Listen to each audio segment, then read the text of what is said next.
अस्सलाम नाज़रीन, मैं हूं अरसलान खोकर। आप देख रहे हैं प्रोग्राम प्ले फील्ड। आज बड़ी बड़ी खबरें हैं, बल्कि बड़ी गर्म गर्म खबरें हैं। अली तरीन वर्सेस मोहसिन नकवी साहब कहूं या मुल्तान सुल्तान वर्सेस पीसीबी कहूं, दोनों चीज़ें ठीक हैं। मोहसिन नकवी साहब और पीसीबी को कुछ चीज़ें नागवार गुजरी, शायद वाकई बहुत वोकल हो गए थे। अली तरीन कुछ ज़्यादा आउटस्पोकन हो गए थे, कुछ चीज़ों पर बहुत ज़्यादा बात कर चुके थे। पिछली पीएसएल में बहुत ज़्यादा ये सब कुछ हुआ, यानी पीएसएल 10 जिसे एक्स कहा जाता है, उसमें बहुत ज़्यादा मामला सामने आए।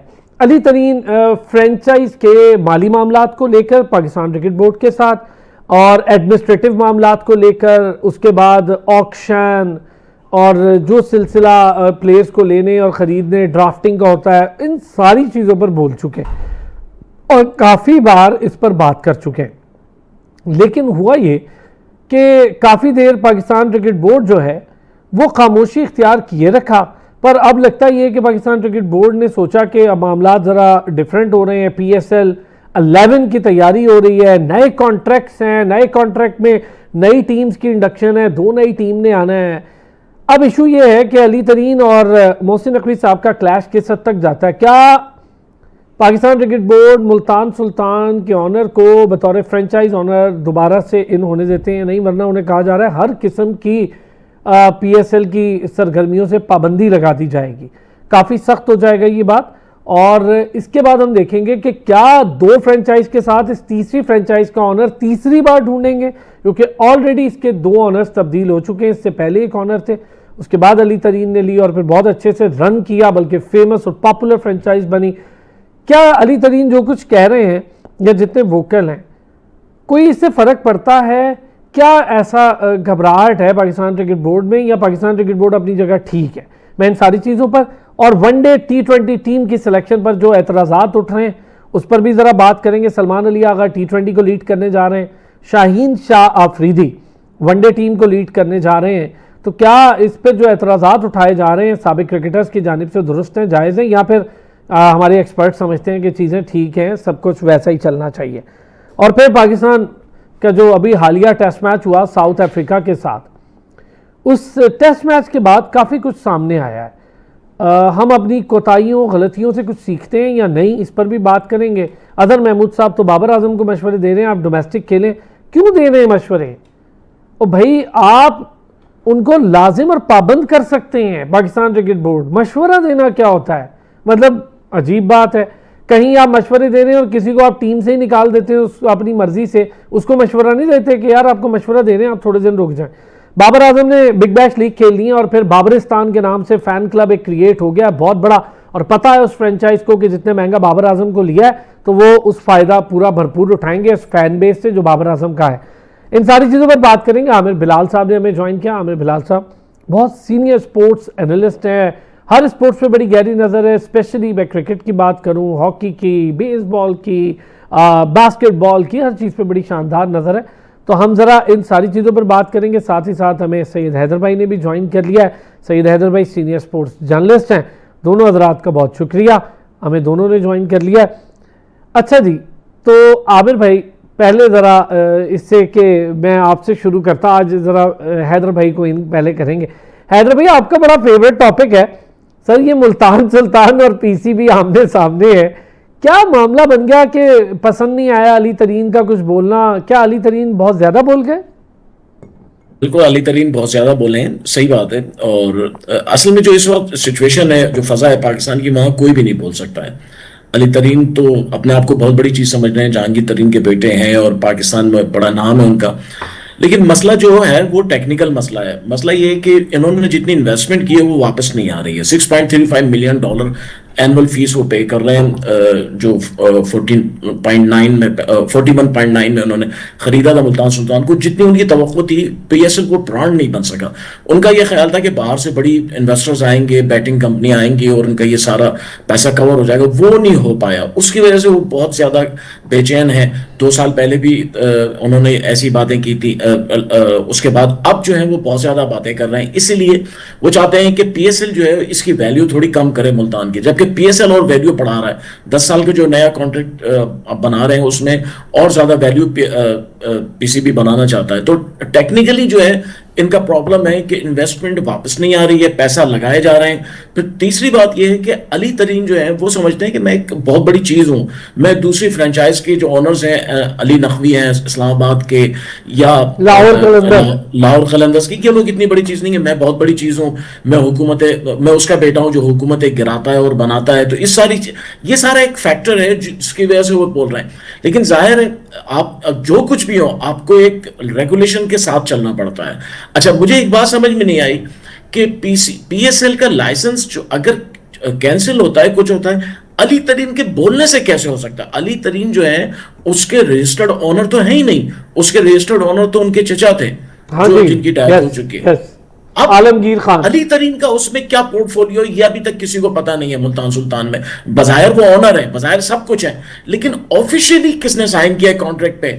ये चीज जब कोर्ट में जाएगी, लीगली चैलेंज होगी, हो सकता है जाए या ना जाए, लेकिन जब होगी तो फिर ये पता करना पड़ेगा भाई अली ओनर कौन है, क्या है वो। और दूसरी बात ये है कि पीसीपी को या पीएसएल की उनकी जो मैनेजमेंट है उसको इतना, अगर कोई अपना डिसीजन लेना है उसके लिए बोर्ड की मीटिंग बुलाएं, वहां पे ये पुट अप करें। ऐसे ये मुझे लग रहा है ये कोई एक गेम चल रहा है नई फ्रेंचाइज के रेट बढ़ाने के लिए। मुझे कुछ ऐसा लग रहा है, जो 2 फ्रेंचाइज हैं, मुझे ऐसा लग रहा है कुछ मिली भगत से ये काम चल रहा है। और 2 फ्रेंचाइज जो लाना चाहते हैं, कोशिश ये है कि बाहर का कोई इन्वेस्टर आ जाए, वैल्यू बढ़ जाए, और वैल्यू बढ़ के ज्यादा पैसे मिल जाए। हैदर भाई इज ऑन द मार्क। अच्छा से एक छोटे से ब्रेक के बाद हम जब वापस आएंगे तो आमिर भाई भी जरा इस पर डिस्कस करेंगे। और सैफ खान साहब भी हमें ज्वाइन कर रहे हैं, साबिक क्रिकेटर है, बहुत फाइनेस्ट फर्स्ट क्लास उनका करियर भी, और बहुत फाइनेस्ट करियर है उनका क्रिकेट में। साबिक क्रिकेटर तो है ही है, क्रिकेट एक्सपर्ट भी है, हमें ज्वाइन कर रहे हैं एक ब्रेक के बाद। एक बार फिर खुश आमदीद कहेंगे। आमिर भाई इस पर कोई बात करना चाह रहे थे। हैदर भाई ने तो नफ्स शनासी दिखाई और काफी चीजें हैदर भाई ने काफी जहतें खोल दी है।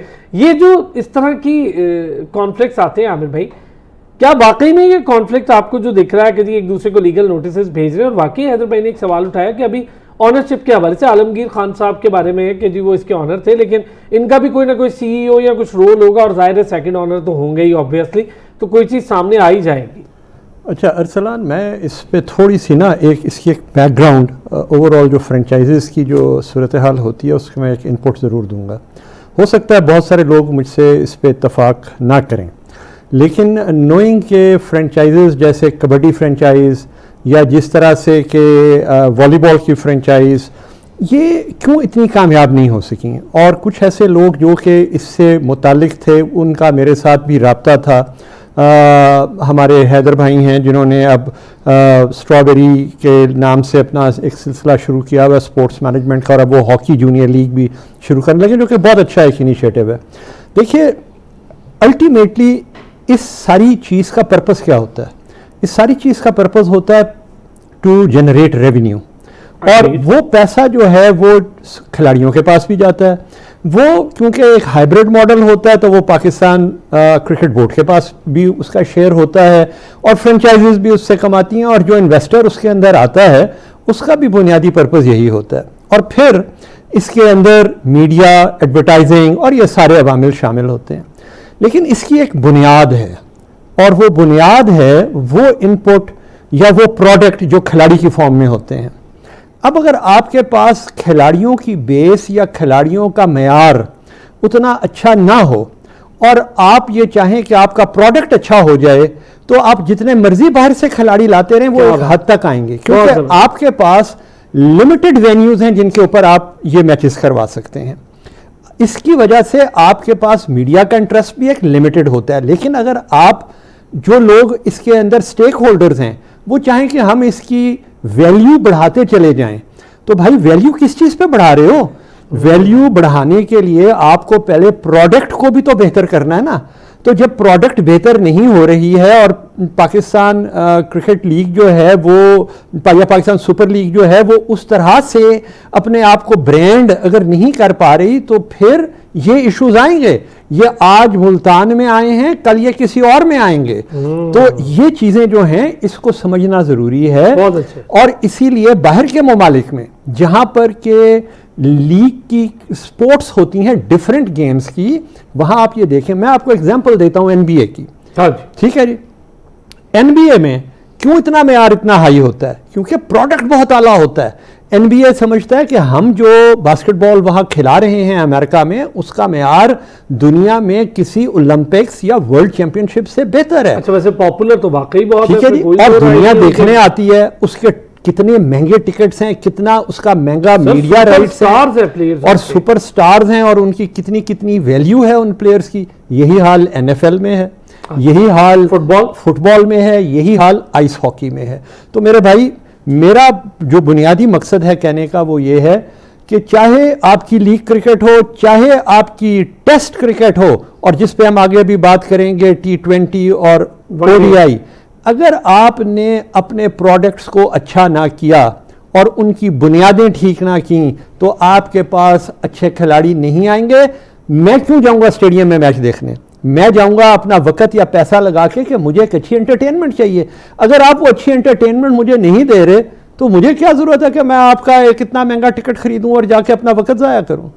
बहुत अच्छे, आप दोनों ने बड़ी कंक्रीट बात की। ब्रांड वैल्यू, मैं हैदर भाई जब वापस आऊंगा ना सवाल से जरा सैफ भाई के साथ, तो आपसे ब्रांड वैल्यू पे भी बात करूंगा। क्यों नहीं बढ़ पाई ब्रांड वैल्यू, या बढ़ गई है तो फ्रेंचाइज तक मुंतकिल क्यों नहीं हुई? अच्छा सैफ भाई, एक अभी इशू चल रहा है मुल्तान सुल्तान और PCB को लेकर।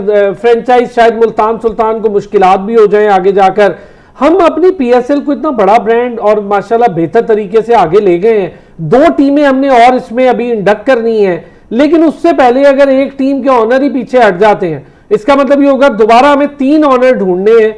तो बेहतर नहीं है कि एक ऑनर के साथ वो बोल रहे हैं तो आप भी बैठ के बोर्ड मीटिंग में उनको भी बुलाएं, उनसे मसाइल ही पूछ लें। मसले PCB के बिहेवियर ये है कि PCB बगैर मसाइल पूछे, तनकीद बर्दाश्त किए एक फैसला लेने जा रहा है जो मेरे ख्याल मुल्तान सुल्तान के अगेंस्ट हो जाएगा। तो क्या PSL पे कोई फर्क पड़ जाएगा? एक फ्रेंचाइज का ऑनर हटेगा तो आपको नहीं लगता कि 11वें एडिशन बड़ा अच्छा होना चाहिए नए कॉन्ट्रैक्ट के साथ? तो एक अच्छा खासी चलती हुई टीम है, उसका ऑनरशिप बदल जाए, सारा कुछ हो जाए, फिर अजीब सिचुएशन हो जाएगी। सबसे पहले तो आपको असलान और तमाम पैनल्स को बहुत बहुत सलाम मेरा, और बहुत टाइम बाद आपने मौका दिया, थैंक यू आप सबका। देखें, PSL हमारा जब स्टार्ट हुआ तो रजब शेट्टी साहब ने बहुत जबरदस्त इनिशिएट किया और एक अच्छा प्रोडक्ट बनने जा रहा था, और अच्छी लीग दुनिया में 2nd नंबर पर। ये 3-4 सालों में जो इवेंट हुए, 3-4 जो उसके PSL के टूर्नामेंट हुए, तो एक अच्छा ब्रांड बनता नजर आ रहा था। लेकिन अनफॉर्चुनेट उसके बाद वो उसमें वो चीज नहीं रही, और ग्रेजुअली इसकी क्वालिटी और प्लेयर्स ऑफ जो सिलेक्शन था इनका, उस पे भी स्टार, देखें आप बिल्कुल सही बात बोली, स्टार जब तक नहीं होंगे किसी भी लीग के अंदर तो लोग मैच देखने स्टेडियम नहीं जाएंगे। ये बात अभी हैदर भाई ने की, बहुत अच्छी सेकंड करूंगा, बहुत अच्छी उन्होंने बात की कि देखें स्टार्स को देखने लीग लोग आते हैं। T20 बेसिकली एंटरटेनमेंट क्रिकेट है, ठीक है ना। दुनिया की हर लीग के अंदर स्टार्स प्लेयर खेलते हैं। हमारा ब्रांड PSL इतना अच्छा ब्रांड बन गया था, अच्छे अच्छे प्लेयर्स आने लगे थे, तो वो उसमें बड़ा डिस्कशन पड़ा हुआ कि जी इनको भी आना चाहिए। तो लेकिन ये कि अफसोस की बात है कि मुल्तान सुल्तान की टीम PSL में इंडेक्ट हुई है, तो एक अच्छा इजाफा था PSL के अंदर। नो डाउट अली तरीन ने इसमें बड़ा, इससे पहले आलमगीर तरीन ने अच्छा काम किया, फिर अली ने जब टीम ली तो अली ने अच्छी टीम बनाई और अच्छे प्लेयर्स को लेकर भी आया। अली तरीन लेकर आए अपने PSL में। लेकिन PCB के साथ जो कॉन्फ्लिक्ट हालिया जो इशू हुआ है, ये नहीं होना चाहिए था किसी भी फ्रेंचाइज ऑनर का और या PCB के दरमियान। देखें, फ्रेंचाइज ऑनर अपना पैसा लगाकर एक पाकिस्तान के लिए प्रोडक्ट बनाते हैं, एक प्रोडक्ट बना रहे, टीम बना रहे, PSL को अच्छा से अच्छा करने की कोशिश कर रहे हैं, और जो फैसिलिटीज अली तरीन ने दी है PSL में अपनी टीम के प्लेयर्स को और जो भी, तो वो किसी को ढकी छुपी नहीं है। साउथ पंजाब की, इवन पंजाब की बहुत फेवरेट टीम थी मुल्तान सुल्तान, और लोग मुल्तान के स्टेडियम में आप जाके देखें भरे होते थे। हमारे कराची रहते हैं, हमारे कराची में इतना लोग नहीं आते मैच देखने, इतना मुल्तान के स्टेडियम फुल टाइम भरे होते थे, स्पेशली मुल्तान के मैचेस के अंदर। तो मैं समझता हूँ कि ऐसा नहीं होना चाहिए था। अली तरीन को भी और PCB को बैठ के बात करनी चाहिए, ताकि आपस में बात करें, दीगर फ्रेंचाइज ऑनर के साथ भी बात करें और एक ब्रांड को ब्रांड बनाने की कोशिश करें। सैफ भाई, आपको याद होगा सैफ भाई, जब हम लास्ट टाइम वर्ल्ड कप की ट्रांसमिशन कर रहे थे, आपने एक बड़ी अच्छी बात कही थी उस वक्त। आपने कहा था देखो डोमेस्टिक क्रिकेट तब बेहतर होगी, हम सालों से कह रहे हैं, जब आप उसकी ब्रांड वैल्यू बनाएंगे तो बड़े बड़े प्लेयर आके उसमें खेलेंगे, आपके पास एक टाइम आएगा कि काउंटी से भी जो लोग वहां खेलते हैं वो भी आ जाएंगे। मुझे याद है आपने कहा था कि हम तो ऐसे खेल गए जैसे खेलना था, लेकिन अब क्रिकेट ऐसे नहीं चल सकती। अब ब्रांड वैल्यू बढ़ाओगे तो क्रिकेट बेहतर होगी, लोग देखेंगे।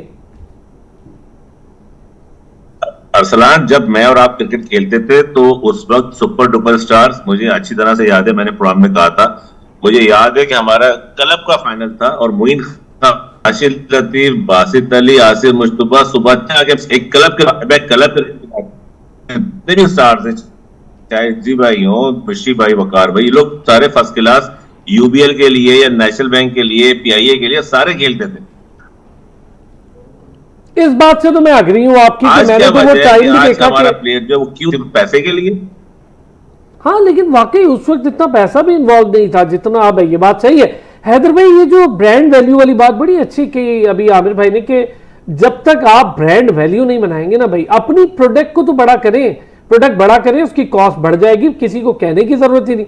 सर बड़ा सिंपल फॉर्मूला है ना, अब सप्लाई डिमांड वाला, आप अपनी बेहतर कर लें सप्लाई, या तो अपनी डिमांड बढ़ जाएगी आपकी। आप इस तरीके से चलते ही नहीं रहे। 10 साल हो गए, बीच में 2-3 सीजन बहुत अच्छे गए, आपको और मुझे भी पता है, उसमें फ्रेंचाइज ने पैसे भी कमाए, सब कुछ हुआ, लेकिन वो 2-3 सीजन फैक्चुअली बात है कि बहुत काम हुआ था उसमें। नजम सेठी साहब ने बहुत काम किया था, मैं उनको बड़ा क्रेडिट देता हूं इसका, उन्होंने इस पर बहुत काम किया था। रमीज राजा आए, उन्होंने भी इस पे काम किया, लेकिन उस तरह फ्लरिश नहीं हो पाई रमीज राजा के टाइम पे, जैसे रमीज राजा खुद बताते होते थे कि मैं ब्रांड बना दूंगा, मैं ऐसे कर दूंगा, हुआ कुछ नहीं। देखिए अरसलान, ब्रांड ऐसे बनता है जब आपकी प्रोडक्ट अच्छी हो। हमारे पास अगर प्लेयर्स अच्छे नहीं होंगे, दुनिया ने देखिए क्रिकेट जो देखी जाती है दुनिया में सिर्फ वही देखते हैं जो क्रिकेट को जानते हैं। जाहिर है अगर पीएसएल कोई देखता है तो पाकिस्तानी देखते हैं, कोई अंग्रेज तो नहीं देखते हैं इस पीएसएल को, शायद इक्का दुक्का कोई 1-2% देखते होंगे। दुनिया भर में जो पाकिस्तानी है या पाकिस्तान में वो देखते हैं। अच्छा, जब प्लेयर्स हमारे पास डोमेस्टिक वाले प्लेयर्स होते हैं या अगर इंटरनेशनल प्लेयर्स जो रिटायर्ड प्लेयर्स हैं, ओवर एज प्लेयर्स हैं, जब वो होते हैं तो उन्हें लोग नहीं देखना चाहते हैं। आईपीएल अगर ऊपर गई है तो उसकी वजह ये पहला काम उन्होंने किया कि उन्होंने जो है जो अच्छे प्लेयर थे उनको कांटेक्ट किया और उनके साथ जो है एक डील बनाई है। हमारे यहाँ जो है वो ड्राफ्टिंग सिस्टम है, उनके ऑक्शन सिस्टम है। ऑक्शन सिस्टम ये होता है कि प्लेयर्स जो है उनकी वैल्यू खुद ब खुद ऑटोमेटिक बढ़ जाती है, ड्राफ्टिंग में नहीं बढ़ती है। ड्राफ्टिंग में जो है वो जो अवेलेबल चीज होती है वही आपके, हाँ, या फिर मैं अगर उसको सही मानों में कहूँ ना, एक कैप होता है, उस कैप से आप ऊपर नहीं जा सकते, वो कैप लॉस उससे नहीं जा सकते। देखिए ना, अब जो प्लेयर्स बाहर के हैं, सपोज फर्ज कर लीजिए आज पैट कमिंस पाकिस्तान क्यों नहीं आता है, पैट कमिंस पीएसएल में क्यों नहीं आता? वो इसलिए नहीं आता कि उसको उतने पैसे नहीं मिलते हैं जितने उसको दूसरी आईपीएल में मिलते हैं। वो आईपीएल से उतने बना लेता है जितना कि किसी और लीग से नहीं बन सकते हैं। तो बात यह है कि हमारे यहाँ पहले ही इसमें, यदि हमारा जो ट्रेजरी है, खजाना है, पहले खाली था, हमने जीरो से शुरू किया। पहले शुरू में 1-2 साल जो है नई चीज थी, लोगों ने देखा। अच्छा, उसके बाद जो मैनेजमेंट है उसने कुछ भी नहीं किया, कोई नई चीज नहीं लाए, कोई आपको रेवोल्यूशनरी चेंज लाने पड़ते हैं, उसको अट्रैक्शन उसमें लाना पड़ती है, उसको पूरे साल आपको इंगेज रखना पड़ता है। आईपीएल में टीमों ने अपने फैंस को इंगेज रखा हुआ है। यहां पे पीएसएल का काम 2 दिन पहले शुरू होता है। आप मुझे बताएं कौन सी ऐसी पीसीएल है जिसका 2 महीने पहले कोई स्केड्यूल आ गया हो? यानी अभी जो लास्ट पीएसएल आपको याद है, 1 महीने पहले तक तो उसका स्केड्यूल नहीं बन पा रहा था, विंडो नहीं मिल रही थी। अग्री। तो ये सारी चीजें जो है, पीएसएल जो है वो यतीमों की तरह है। एक आदमी सलमान नसीर को उसका इंचार्ज बना दिया है मोहसिन साहब ने। वो सलमान नसीर हर चीज का इंचार्ज है। एशिया कप होगा तो वहां भी वो बैठा हुआ है, वो अगर डोमेस्टिक का कोई टूर्नामेंट है वहां भी बैठा है, कोई सीरीज हो रही है वहां भी वो अवार्ड दे रहा है, प्राइज दे रहा है। और पीएसएल, आप मजे की बात है, आपको पता है वो थे लीगल एडवाइजर के तौर पे आए थे, वो लीगल एडवाइजर भी नहीं थे सर, वो लीगल एडवाइजर भी नहीं थे। मैं चैलेंज कर रहा हूं, आपको लीगल एडवाइजर नहीं थे, वो उनको शो किया गया लीगल एडवाइजर। वो तो एज ए कोऑर्डिनेटर आए थे पीसीबी में कि वकीलों को हायर करने के लिए अगर वकील चाहिए हो तो हम, जैसे ये जो प्रमोशन कंपनी से प्लेयर्स के उस तरह थे ये सर लीगल एडवाइजर अपॉइंट ही नहीं हुए थे। इनका पूरा आप प्रोफाइल निकाल लीजिए पीसीबी से। लेकिन जो है वो हमारे यहाँ तो ये होता है ना, सिफारिशें जो है उनको ऊपर कहां से कहां ले जाती हैं। अभी एक आदमी उस्मान वाइला को हटा सकता है? मैं चैलेंज करता हूं इस प्रोग्राम में, पूरी पाकिस्तान की हुकूमत एक तरफ हो जाए, उस्मान वाइला को कोई नहीं निकाल सकता है पीसीबी से। वो इधर से उधर चले जाएंगे, उधर से इधर आ जाएंगे। ये तो हमारे सिचुएशन है। अच्छा, लेकिन उस्मान वाला जिस रिमूव तो हो गए, अब उन पे नजला गिरा क्योंकि बहुत सारे कहीं और बन जाएंगे सर, वो कहीं और जाके बैठ जाएंगे। हाँ, नहीं आएंगे, लेकिन उस जगह कोई और आने वाला है, वो उस पे हम करते हैं डिस्कशन। यहाँ पे कोई नहीं आएगा, यहाँ पे वही 4 आदमी बैठे रहेंगे, सलमान नसीर, उस्मान वाइला, पहले एक जाकिर खान बैठा हुआ था, उसने बर्बाद किया पीसीबी को 15-20 साल। वो ब्रेक से आता वो हैदर भाई, आज तो बड़ी जाते घुस गई। एक छोटा सा ब्रेक से वापस आते हैं, इस पे बात करते हैं। एक बार फिर खुश आमदीद कहेंगे। अच्छा, मैं चाह रहा था कि इस पे जरा और डिटेल बात करते, लेकिन चूंकि हमें सिलेक्शन पर भी बात करनी है, साउथ अफ्रीका वाले मामले पर भी करनी है, तो इस पे इंशाल्लाह फिर एक पूरा चैप्टर रखेंगे कि कौन कहाँ कैसे आ रहा है। और शायद मेरा ख्याल है जिस दिन हम प्रोग्राम करें तो डायरेक्टर इंटरनेशनल आ भी जाए, कोई जो मेंटोर हुआ करते थे और वहाँ से अभी फ्री भी नहीं हुए थे, तो वो आ जाए। कभी वो हेड कोच भी आ जाते हैं और सिलेक्टर भी आ जाते हैं। तो ये सारा कुछ चल रहा है पाकिस्तान क्रिकेट बोर्ड में। सिर्फ पोर्टफोलियो शफल होते हैं, बंदे वहीं के वहीं रहते हैं। अच्छा जी, सिलेक्शन ओडीआई और T20, पहले जरा सैफ भाई, चूंकि आप एक क्रिकेटर हैं, ये बताएं ओडीआई और T20 की सिलेक्शन में सिर्फ एक काम हो रहा है कि हम कप्तान कभी ले आते हैं, कप्तान कभी हटा देते हैं। वो लड़कों को हम कहते हैं जी हमने नई टीम बनाई है जो 10-10 साल कम बैक कर रहे हैं। ये कौन सी नई टीम है, मुझे नहीं समझ आता। देखिए, बिल्कुल आपने सही कहा अरसलान। मुझे बताएं कि आपने बाबर आजम को किस परफॉर्मेंस से बाहर निकाला था और किस क्राइटेरिया पे वापस आए टीम में, वो ये बताएं। या उस वक्त निकालना गलत था या अभी लाना गलत है? वो T20 कोई खेला ही नहीं है अभी तक, तो आपने कैसे टीम में ले लिया उसको? हैदर भाई, बाबर बड़ा सही है, सिंगल्स नहीं निकाल पाते, डॉट बॉल जी। हैदर भाई बाहर नहीं आ रहा। देखिए, मैं आपको बताऊं, बाबर आजम जो है उनकी जगह बिल्कुल नहीं बनती टीम में। जब उनको आपने निकाल दिया तो उनको फारिग करें और दूसरे प्लेयर्स को खिलाएं। अच्छा, मुझे ये बताएं, साउथ अफ्रीका की टीम, पहले हम साउथ अफ्रीका के स्क्वाड को देख लेते हैं। रबादा उसमें नहीं है, मार्करम उसमें नहीं है, कैलेटन नहीं उसमें नहीं है, क्वेट्सी उसमें नहीं है। वो तो बिल्कुल जूनियर टीम लेकर आए, बिल्कुल जूनियर टीम है। उसमें उनका फेरेरो जो कैप्टन है, उसने 8 मैच खेले हैं टोटल, उसको उन्होंने कैप्टन बना दिया। अच्छा, मिलर जो है वो भी नहीं आ रहे हैं। तो उस टीम के खिलाफ आप बाबर आजम भी डाल रहे हैं, उसके खिलाफ आप रिजवान भी डाल रहे हैं, उसके खिलाफ शाहिन अफरीदी भी है। उसके आपको चाहिए था यहाँ पे जूनियर्स को खिलाते, आप सलमान अली को रिमूव करते कैप्टनसी से कि भाई हम सलमान को नहीं, इस सीरीज में जूनियर्स आ रहे हैं सारे साउथ अफ्रीका के। उन्होंने तो टीम 1-2 हफ्ते पहले अनाउंस की हुई है। हमारी टीम जो है वो कल अनाउंस, यानी जो होम टीम है उसको अभी तक अपनी टीम का पता नहीं है। जो विजिटर्स हैं वो 2 हफ्ते पहले अनाउंस कर चुके हैं कि ये खिलाड़ी होंगे। तो प्रॉब्लम ये है कि ये इन्होंने बाबर को इसलिए डाला है, ये हर सूरत में किसी भी तरह सीरीज जीतना चाहते हैं। ये जो टेस्ट कल हारे हैं ना, ये समझ लीजिए ये बड़ी इनके जो है ना, इनकी सबकी नौकरियां खतरे में पड़ गई हैं ये सीरीज टेस्ट मैच हारने पे। और सबको अब जो है ना, बाबर भी याद आ रहा है, रिजवान भी याद आ रहा है, सबको शाहिन अफरीदी भी याद, सबके जो है। और ये सिर्फ और सिर्फ जीतने के लिए है। इनको ना क्रिकेट से इंटरेस्ट है, ना डेवलपमेंट से इंटरेस्ट है, ना यंग टैलेंट से कोई इंटरेस्ट है। अगर आपको डालना था, टीम बनानी थी, आप जो यंग मेहरान मुमताज को लाते, आप उसमें सुफियान मुकीम को लाते, यानी जो प्लेयर्स आपकी फ्यूचर है वो नहीं है, जिसका खत्म हो रहा है कैरियर, वो टीम में शामिल है। अच्छा हैदर भाई, एक चीज बताएं, ये जो बार बार घूम फिर के हम नवाज को भी खिला रहे हैं, नवाज रहे हैं, बल्कि खिला नहीं रहे, नवाज रहे हैं, फिर हम एक वे बनाएंगे, अभी शादाब रिकवर हो जाए, आप देखिएगा, पहले वो आर्सेनल वगैरह के मैचेस देख लें, शादाब आराम से वो रिकवर हो जाए, फिर वो आके देखिएगा टीम में वापस आएंगे बतौर वाइस कैप्टन। सलमान अली आगा बतौर कैप्टन जस्टिफाई नहीं कर पा रहे थे जगह को। अभी टेस्ट मैच आपने देखा जहां पर टेल एंडर्स के साथ खेलना था, वहां खेल ही नहीं रहे वो टेल एंडर्स के साथ, जबकि वो साउथ अफ्रीका ऑस्ट्रेलिया में यही करके आए थे।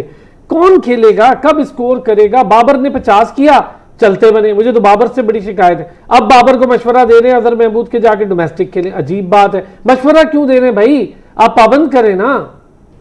मुझे बताएं कि अजहर महमूद ने जो बात की, मैं उस प्रेस कॉन्फ्रेंस में नहीं था। मैं उनसे पहले ये पूछता कि दुनिया में टीमें जो सिलेक्ट होती हैं वो डोमेस्टिक की परफॉर्मेंस पे होती हैं, आपने पे सिलेक्ट कैसे कर लिया था? यानी आप पहले आपने उसको सिलेक्ट कर लिया, टेस्ट खिला दिया, अब कहने जाए जी फर्स्ट क्लास क्रिकेट खेलनी। यानी ऐसी अहमकों की जन्नत में हमारे ये जिम्मेदारान हैं जिनको कुछ पता नहीं है।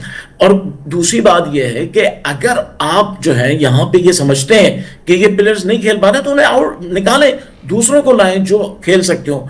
आप उनको भी नहीं लाना चाहते हैं, बस उन्हीं पे घूम रहे हैं, बाबर रिजवान पे घूम रहे हैं। भाई इससे हटकर भी आपकी क्रिकेट है, इसके अलावा भी आपके क्रिकेटर हैं। इस वक्त पाकिस्तान में कम से कम 2-3 हजार क्रिकेटर खेल रहे हैं इस वक्त एक साथ, उनमें से आपको एक भी क्रिकेटर नहीं मिल रहा है जो बाबर को रिप्लेस करे। एक वैसे भी नहीं मिल है। रहा, सच बात है, नहीं मिल रहा। आमिर भाई हाँ। मिल रहा है तो मुझे बता दे, मुझे तो नहीं मिल रहा। अरसलान मैंने भाई डोमेस्टिक भी बड़ी, हैदर भाई आपकी तरह हम भी आप ही लोगों से सीखकर डोमेस्टिक भी कवर कर रहे हैं, सब कुछ कर रहे हैं। यकीन करें कैलिबर अगर मैं बात करूं, जो बाबर अभी स्कोर नहीं कर रहा, मैं उसके ये नहीं कह रहा कि वो कोई बड़ा तोप काम कर रहा है, स्कोर उससे हो ही नहीं रहा है, लेकिन कैलिबर ना उसका बीट कर नहीं रहा कोई डोमेस्टिक में। ये मैं फैक्चुअल बात बता रहा हूँ आमिर भाई। जी अच्छा, पहली बात तो है कि हैदर भाई ने बड़ी अच्छे तरीके के साथ इस बात को कवर किया है और मुझे वाकई ही समझ नहीं आती। देखिए ये होता क्या है, क्यों आप बार बार उन्हीं लड़कों के ऊपर जाते हैं जो आपने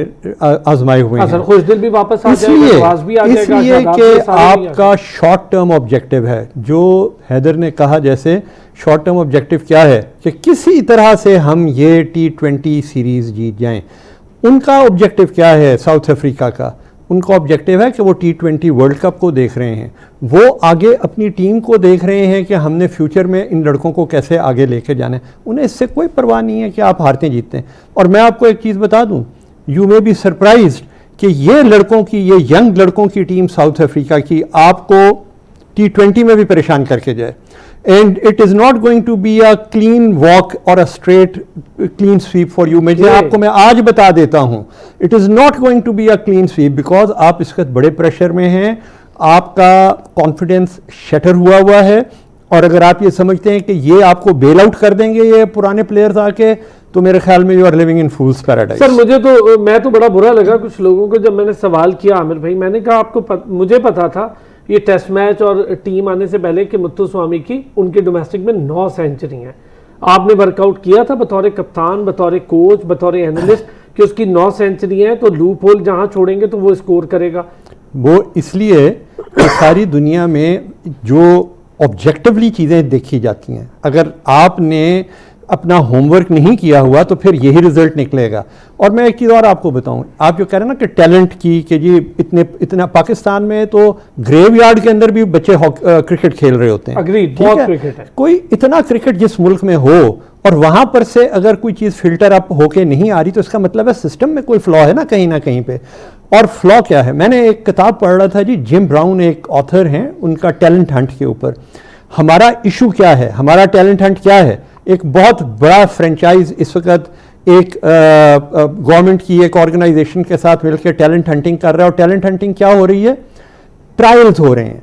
देखिए ट्रायल्स क्या होते हैं, ट्रायल होता क्या है कि जी 2 दिन का ट्रायल, 4 दिन का ट्रायल, 3 दिन का ट्रायल, 1 दिन का ट्रायल। मैं ट्रायल देने के लिए गया या मैं नहीं जा सका ट्रायल देने, मैं इंजर्ड था, मैं बीमार था, मेरे एग्जाम्स थे, मैं उस ट्रायल में नहीं जा सका। दुनिया भर में कहीं ये ट्रायल का सिस्टम नहीं है जनाब।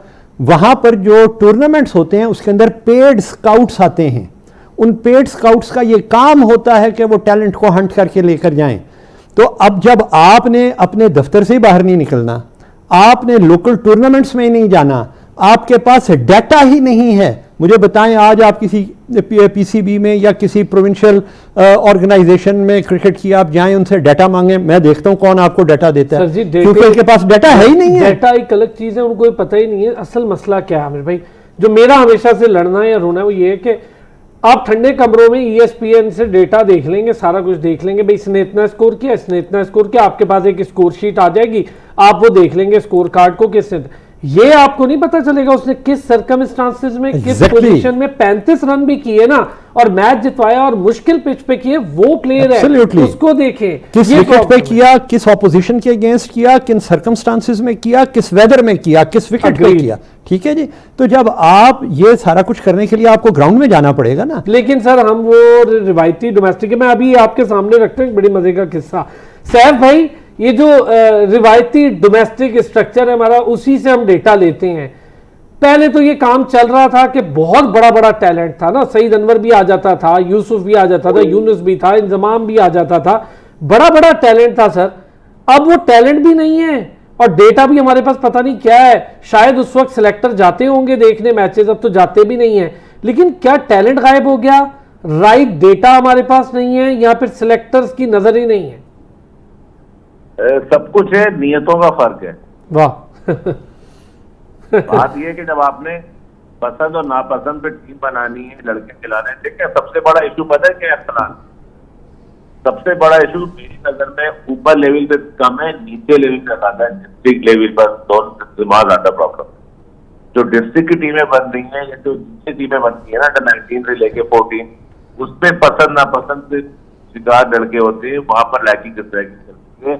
कोई सिलेक्टर का पसंदीदा होता है, कोई नहीं होता। सबको पता होता है कौन सा बच्चा कितना टैलेंटेड है। तो आपको बिल्कुल क्लियर बात कर रहा हूँ। लेकिन जिसे खिलाना होता है उसको रखते हैं अपने, तो हमारे उसमें आ गया, कैंप में आ गया, हमारी उसमें आई नजर में आ गया, इसको हम कैरी करेंगे नेशनल मैच तक।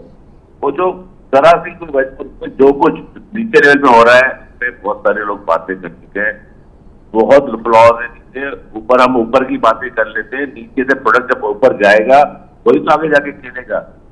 नीचे टैलेंट आप हमारे टाइम में, हम आपके टाइम में कितना टैलेंट नीचे होता था, क्योंकि फर्स्ट क्लास तक नहीं पहुंच पाता था, लेकिन वो इक्वल थे फर्स्ट क्लास में जितने प्लेयर होते थे, लेकिन उन्हें मौका नहीं मिलता था। कितनी बड़ी खेप होती थी ऊपर लेवल पर। लेकिन डोमेस्टिक में प्रॉब्लम यही कि हम तो सही सिलेक्शन का इशू है। हमारे जो डिस्ट्रिक्ट के जो अधिकारान होते हैं उनकी लाइसेंस का मसला है। मेरे क्लब के लड़के खेल जाए, मेरे खेल जाए, उसका ना खेलें, वो रिश्तेदार में है तो उससे चलेंगे। फिर सिफारिश कल्चर बहुत आम हो गया है। तो उस टाइम पे इतना नहीं होता था। आपको पता है अच्छा है तो खेलेगा, परफॉर्म करेगा, खेलेगा। फिर आपकी जो नेचुरल टैलेंट था ना, वो अब वो उसमें कंफ्यूज नहीं हो रहा है। मैं ये नेचुरल टैलेंट की सैफ भाई एक चीज आपको सुनाता हूँ, आप दोस्त रात चुके यहाँ मौजूद है। सर अंडर 17 हो रहा था सैफ भाई और आमिर भाई, अंडर 17 के ट्रायल के बाद हमारी टीम बनी। हम चूंकि खेल रहे थे सिस्टम में थे, तो जी उन्होंने कहा जी ये आपकी टीम है। मैं कैप्टन था उसका, हैदराबाद का, और आपको पता है उस वक्त डिवीजन होती थी, बहुत बड़ा एक कोटरी भी खेलता था, तो बाकी हाँ बहुत बड़ा एक सर्कल। एक बच्चा आया, कमाल की बैटिंग कर रहा था, उसको सिलेक्ट नहीं किया। मैं लड़ पड़ा कि इसको सिलेक्ट करें, क्यों नहीं कर रहे हैं। बड़ी मुश्किल से अब यार मोहम्मद सोलंकी साहब, अल्लाह उन्हें जन्नत नसीब करे, उन्होंने मेरी बात समझी और कहा कि अच्छा चलो तुम्हारे कहने पे करता हूँ। तो उस बच्चे को हमने सिलेक्ट किया जी। आमिर भाई और सैफ भाई, उस बच्चे ने ना बहुत दूर दराज के एरिया से आया था, बहुत दूर दराज, कोटरी के भी बहुत आगे एक एरिया, वहां से वो लड़ता रहा, मुझे मैच दे दे मैच। चूंकि हम एक रिवायती उस पे थे कि इसको मैं जानता था कि यार ये ऐसा खेल रहा है, ये वो हमारा एक ओपनर अनफिट हुआ, मुझे एक ओपनर की जरूरत पड़ी। उस बच्चे ने रात में आके मिन्नत तक कर ली हमारी कि मुझे खिला। अब हम ट्रस्ट नहीं कर पा रहे थे। उसने कहा आप मुझ पर एक बार ट्रस्ट करें। सर उस बच्चे ने वो मैच खेला, मैंने उस पर ट्रस्ट किया, मैंने कहा चले मैं करता हूँ, मैं किसी पुराने प्लेयर को नहीं खिलाता जो हमें जानते हैं। उस बच्चे ने ऐसी परफॉर्मेंस दी, हैदर भाई, अपना आमिर भाई और सैफ भाई, हम अमेज्ड हो गए। चले जरा आखिरी से मैं इस पे बात करते हैं कि जो बात हम बता रहे हैं, मैं वो रियल टाइम आपको एग्जांपल्स दे रहा हूं जो हमने खुद देखी क्रिकेट खेलते हुए, सारे लोगों ने यहाँ देखी। वो कहाँ चला गया टैलेंट? उस टैलेंट का अचानक से गायब हो जाना क्या मसला है? या तो फिर अब यहाँ ये होना शुरू हो गया कि बिल्कुल ही पहले 19-20 पर पर्ची चला करती थी, अब तो मुझे लगता है 11-20 पे पर्ची चलती है। अगर ये हाल है तो फिर तो आपकी क्रिकेट नहीं अपने पाँव पे खड़ी हो रही, ठीक नहीं खड़ी हो रही, फिर हमें कहीं बहुत नीचे जाके सर्जरी की जरूरत है। एक ब्रेक के बाद इस पे भी बात करते हैं। एक बार फिर खुश आमदीद करें। आमिर भाई प्लीज इस पे आपका कमेंट चाहिए मुझे। ये आप भी देख रहे होते हैं, आप भी इसका हिस्सा है, आपने तो खैर कोचिंग कोर्सेज और पीसीबी और उनके साथ बड़ा काम किया हुआ है। सर ये जो फोन आ जाते हैं पर्ची, क्या हमारा टैलेंट इसी में गायब हो गया, तबाह बर्बाद हो गया? अरसलान कहते हैं कि स्पोर्ट्स जो है ना, it is the reflection of your national character. वो वेरी गुड सर, ठीक है जी। ज़बरदस्त। जो आपके मुल्क में हो रहा होगा, खेलें उससे मुबर्रा नहीं होती हैं। आप मुझे बताइए कि कहाँ पर इस वक्त पर्ची कल्चर नहीं है, कहाँ पर इस वक्त जो है वो जो है किसी मेयार के हिसाब से जो है वो लोगों को जो है वो रखा जाता है या उनको ऊपर लेकर जाया जाता है, जब सारे का सारा अच्छा, निज़ाम ही कल्चर तो पहले भी था, लेकिन टैलेंट क्यों आ लेकिन वो यही बात है ना कि जब आपके यहाँ जब वीकनेस आ जाती है सिस्टम में, तो there is no one to put a foot down. आपने कहा ना कि आपने उनसे तरले मिनते की सोलंकी साहब से, और आखिरकार आपने उस खिलाड़ी को बड़ी मुश्किल से डलवाया। हमने भी इस तरह बहुत सारे प्लेयर्स को सपोर्ट किया, उनको सिस्टम्स के अंदर लेकर आए, उनको आउट ऑफ द वे। चले अगर आप आज कहते हैं तो आज आपको मैं बताता हूं कि मैंने मिसबा को कैसे सपोर्ट किया था पाकिस्तान टीम में आने के लिए। और ये बात है बड़ी इंटरेस्टिंग, ये बात है जब हमने कैंप लगाया पहली दफ़ा एबटाबाद में, और वो भी उसके पीछे भी मेरी बहुत बड़ी पर्सनल एफर्ट थी, क्योंकि मैं एबटाबाद की सराउंडिंग और एबटाबाद की इन्वायरमेंट को जानता था, और मैं चाहता था कि पाकिस्तान की क्रिकेट टीम के ये लड़के लाहौर और कराची की इन्वायरमेंट से निकलें और ये वहाँ पर एक तरह की एक मुक़य्यद तरह की सूरत हाल के अंदर वहाँ पे रहें, जहाँ पर इनको बाकी काम जो हैं उनसे फुर्सत मिले और क्रिकेट के ऊपर ये फोकस करें। और आप यकीन करें कि जब मैं कैंप में गया देखने के लिए, और मैंने पहली दफ़ा ज़िंदगी में मिसबा को वहाँ पर खेलते हुए देखा एक प्रैक्टिस मैच में, और बॉलिंग कर रहा था एक तरफ से मोहम्मद आसिफ और दूसरी तरफ से ये हमारे रावलपिंडी एक्सप्रेस बॉलिंग करा रहा था शुएब अख्तर, और ग्रीन टॉप विकेट थी, and he was playing absolutely marvellous cover drives. तो मैंने उस वक़्त फिर शाम को जब मेरी बातचीत हुई लड़कों के साथ, और मिसबा ज़रा साइड पे बैठा हुआ था, तो मैंने मिसबा से पूछा कि तुम्हारी इतनी अच्छी परफॉर्मेंस के बावजूद तुम टीम में क्यों नहीं होते। उसने जो एक नाम लिया जो मैं यहाँ नहीं लेना चाहूँगा क्योंकि वो बड़ा कंट्रोवर्शियल बात हो जाएगी। उसने कहा जी फलाना बंदा जो है मैं उसके नंबर पे खेलता हूँ और वो नहीं चाहता कि मैं टीम में हूँ। ये तो हालत है।